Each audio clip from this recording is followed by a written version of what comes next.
Bonjour, mon nom est Yannick Bravo, je suis formateur d'adultes avec brevet fédéral et titulaire du brevet fédéral de spécialiste en finance et comptabilité. Dans cette vidéo, on va essayer de faire ensemble le problème 1 de l'examen comptabilité 1 du brevet fédéral spécialiste finance et comptabilité 2015.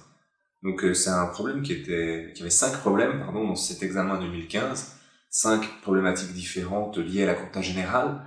Dans le problème 1, on parlait plutôt d'évaluation, il y avait 4 points. Donc 4 points par rapport au total de 21 points, c'est à peu près un quart de l'examen qu'il fallait passer là-dessus, donc sur 1h30, entre 20 et 25 minutes. Maximum, ça devrait pas être trop long.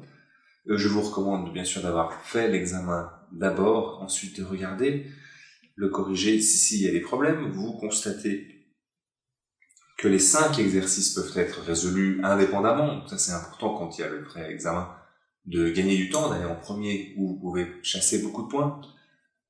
Il n'y a aucun lien entre les problèmes.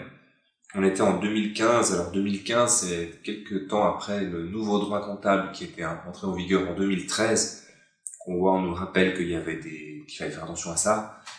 Et vous savez que les préparateurs des examens du brevet aiment bien mettre les dernières nouveautés de la loi pour être sûr que vous soyez bien à jour.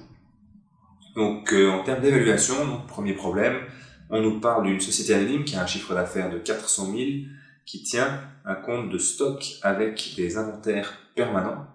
Donc inventaire permanent, entrée et sortie de stock comptabilisés en temps réel à chaque fois. Les stocks se composent de matières premières ainsi que de produits finis, de produits semi-finis et des marchandises. On voit qu'il va y avoir 4 stocks possibles différents.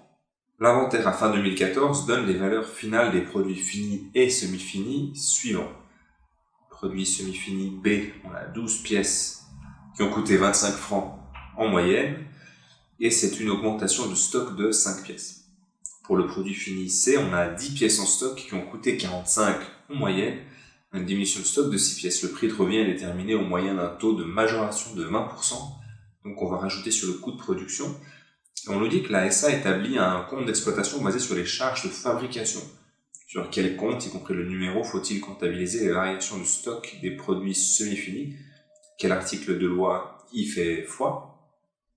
Donc cette première question, elle est complètement théorique par rapport au droit. Ça, il faut aller regarder dans votre plan comptable et dans votre code des obligations. On a un compte exprès qui s'appelle le numéro 3900 dans le plan comptable Sterchi, qui est recommandé, qui est variation de stock des produits finis.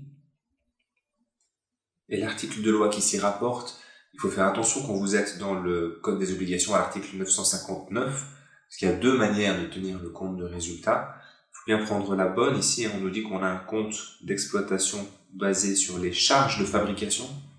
Donc, charges de fabrication, on est dans l'article 959B, paragraphe 2, chiffre 2 du CO. C'est important d'être bien précis, surtout dans cet article 959 qui est assez long, il y a différents points.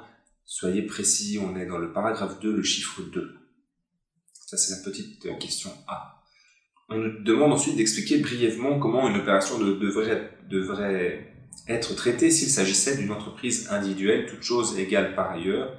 L'indication de l'article de loi n'est pas demandée. Alors, qu'est-ce qui changerait dans une entreprise en raison individuelle? On nous disait qu'il y avait un chiffre d'affaires de 400 000 francs, c'est ça qui était important. Et vous savez, pour les entreprises en raison individuelle, il y a ce seuil qui a été introduit justement en 2013, seuil de 500 000 francs. Donc en dessous de 500 000 francs, vous n'êtes pas obligé de tenir une comptabilité complète, une comptabilité des dépenses et des recettes suffisent. C'est ça la réponse qui était attendue ici, de par le fait du changement de loi qu'il y avait eu juste avant.